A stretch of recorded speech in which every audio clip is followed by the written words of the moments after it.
ഞാനിപ്പോൾ കരിയറുമായി ബന്ധപ്പെട്ട് കുട്ടികളെ സംശയം ചോദിക്കുമ്പോഴാണ് നമ്മൾ ചില പുതിയ മേഖലകളെക്കുറിച്ച് തിരയാൻ ഇപ്പോൾ ഈ സമീപകാലത്തായിട്ട് വന്നിട്ടുള്ള ചോദ്യങ്ങളിൽ ഒരു കോഴ്സ് ടൈറ്റിലാണ് ഞാൻ ശ്രദ്ധിച്ചത്, ഈ ന്യൂറോ ഫിസിയോളജി ടെക്നീഷ്യൻ അല്ലെങ്കിൽ ടെക്നോളജിസ്റ്റ് എന്നൊരു മേഖല ഡെവലപ്പ് ചെയ്തു വന്നതായിട്ട് മനസ്സിലാവുന്നുണ്ട്. എന്താണ് ഈ സംഗതി എന്നൊന്ന് ചേർത്തൊന്ന് പറയാം? മനുഷ്യ ശരീരത്തിലെ ന്യൂറൽ നെറ്റ്വർക്ക്സിനെ കുറിച്ചിട്ട് പഠിക്കുകയും അതിനെ മോണിറ്ററിങ് ചെയ്യുന്നതിന് വേണ്ടിയിട്ടുള്ള ഒരു വിഭാഗമാണ് ന്യൂറോ ഫിസിയോളജി ടെക്നോളജിസ്റ്റ് അല്ലെങ്കിൽ ടെക്നീഷ്യൻ എന്ന ഒരു വിഭാഗം.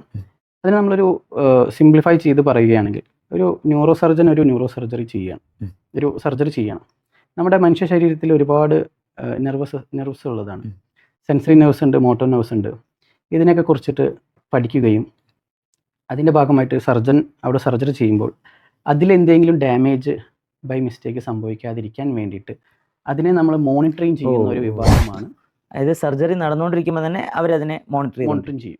ശരി. അതിന് ലൈവായിട്ട് with the help of electrodes, നമ്മൾ ശരീരത്തിൽ ഘടിപ്പിച്ച ഇലക്ട്രോഡ്സും ഒക്കെ വെച്ചിട്ട് നമ്മൾ ഏറ്റവും കൂടുതൽ അതിനെ ചെയ്യുന്നത് നാഡിയും അല്ലെങ്കിൽ നെർവുകളെ കുറിച്ച് പഠിക്കുന്ന, നെർവ് സിസ്റ്റത്തിനെ കുറിച്ച് പഠിക്കുന്ന വിഭാഗമാണ്. ഉദാഹരണം നമുക്ക് nerve conduction study, EEG, EMG മുതലായ വിഭാഗങ്ങളൊക്കെ ഹാൻഡിൽ ചെയ്യുന്നത്, സർജനെ പുറത്തിരുന്ന് ഹെൽപ്പ് ചെയ്യുന്നത്, ബാക്ക് സപ്പോർട്ട് കൊടുക്കുന്ന ഒരു വിഭാഗമാണ് ന്യൂറോ ഫിസിയോളജി ടെക്നോളജിസ്റ്റ് എന്ന് പറയുന്നത്. അതിലുള്ള ജോലി സാധ്യത എങ്ങനെയാണ്? ഹോസ്പിറ്റൽസിൽ ഈ OT ഉള്ള എല്ലാ സ്ഥലത്തും ഇവരുടെ സാന്നിധ്യം വേണം?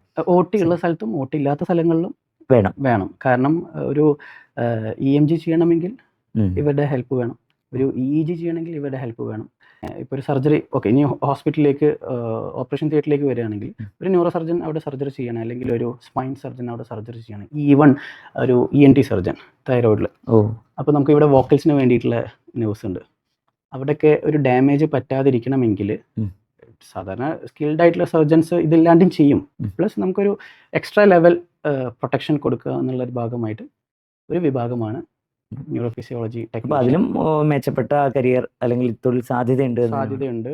അവർക്ക് ഇതിൻ്റെ കൺസൾട്ടൻ്റ് ആയിട്ട് വർക്ക് ചെയ്യാം, അവർക്ക് ഫ്രീലാൻസ് ആയിട്ട് വർക്ക് ചെയ്യാം, കമ്പനികളിൽ വർക്ക് ചെയ്യാം, സ്വന്തം മെഷീൻ മേടിച്ചിട്ട് ഏതെങ്കിലും ഹോസ്പിറ്റലിൽ പോയിട്ട് വർക്ക് ചെയ്യാം, അല്ലെങ്കിൽ ഫ്രീലാൻസ് ആയിട്ട് ഒരുപാട് ഹോസ്പിറ്റലുകളിൽ പോയിട്ട് വർക്ക് ചെയ്യാം.